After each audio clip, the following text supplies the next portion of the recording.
Hello everyone, Justin with 511 Designs. I have here a couple of new products that we are now offering on our website, hydraulic top and hydraulic side links. So I wanted to take a moment to go through the process of determining what length cylinders you would need. So to start off with the top link, I've fully extended this and I'm going to measure the length from center to center, which is 28 and a half. So fully extended, 28.5. Now I'm going to fully retract this and take another measurement.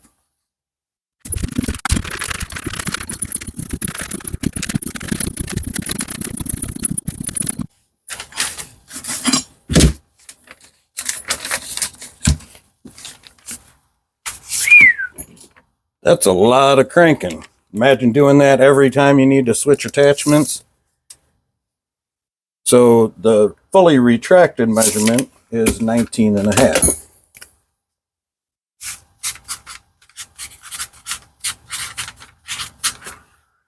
So on the side link, I'm going to take a measurement, and on this one, I'm going to do it from this upper hole.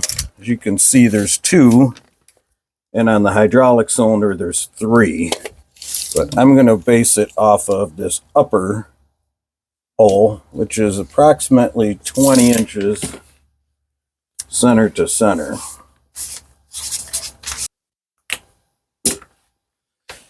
Now I'll retract this one as well.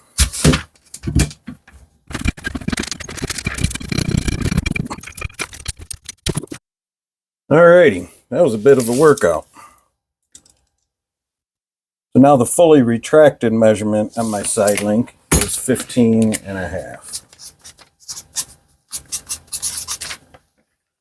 So you see the distance of total travel here is 5 inches on this one and 9 inches on this one.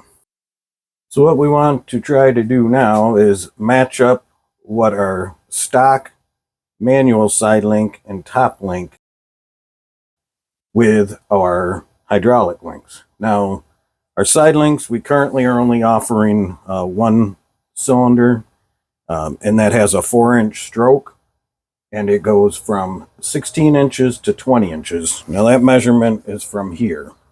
So we have a little bit less travel than this, but if you find that you need a little bit more overall length, such as 21 and a half, something like that, you could use this middle link and still have 4 inches of stroke, but we're going to exceed or at least get what we had out of this stock side link.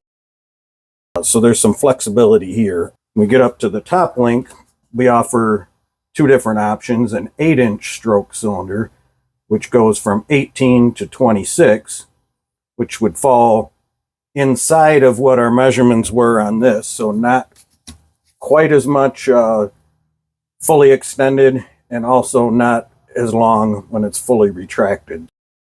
The next size we have is an 11-inch stroke, which goes from 21 up to 32 inches. So the minimum length will be about 1.5 inches longer, and the overall extended length will be about 2.5 inches longer. So I think it's probably better to go with more stroke overall. You don't have to move it out that far, but it'll give you that option if needed. A couple of things to note on these cylinders. We've installed these restrictors in line, so these will really slow down the cylinder. If you have a solenoid powered or controlled rear remote, and it's just an on or off, without these restrictors, these cylinders are going to be cruising. So we felt it was important to put some restrictors in here to really slow it down. You're usually not wanting to move these cylinders quickly anyway, and we've configured them so these have 90s pointing to the right. Typically your rear remotes are on the right side.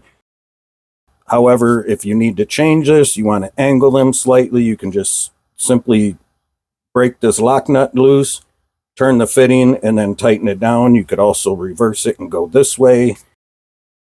And also, if you wanted to loosen up these fittings here on this block, you could loosen these up and then also rotate this over if you'd like.